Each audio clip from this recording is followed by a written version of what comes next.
இந்த நாளிலும் ஏசாயா தீர்க்க தரிசன புத்தகம் 57வது அதிகாரம் அதனுடைய 13வது வசனத்தினுடைய பின்பகுதியிலிருந்து, என்னை நம்பி இருக்கிறவனோ தேசத்தை சுதந்தரித்து என் பரிசுத்த பர்வதத்தில் காணியாட்சிக்காரனாய் இருப்பான் என்ற அந்த வசனத்திலிருந்து, கர்த்தரை நம்புகிறவர்கள் தேசத்தை சுதந்தரிப்பார்கள். இந்த உலக ஆசீர்வாதங்களை கர்த்தர் தருவார். பரிசுத்த பர்வதத்தில் காணியாட்சிக்காரர்களாய் இருப்பார்கள். ஆவிக்குரிய ஆசீர்வாதங்களையும் ஆவிக்குரிய நன்மைகளையும் கர்த்தர் தருவார். ஆண்டவரை நம்புகிறவர்கள், வேத வசனம் சொல்லுகிறது, கர்த்தரை நம்புகிறவர்களுக்கு சில அடையாளங்கள் உண்டு.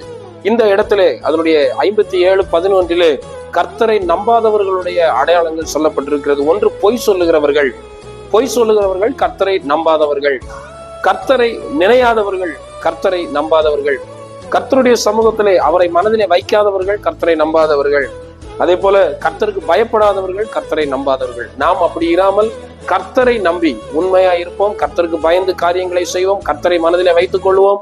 கர்த்தர் நம்மையும் இந்த உலகத்தை சுதந்திரிக்க ஆசீர்வதிப்பார். அப்படியே கர்த்தர் நம்மை ஆசீர்வதிப்பாராக. ஆமென்.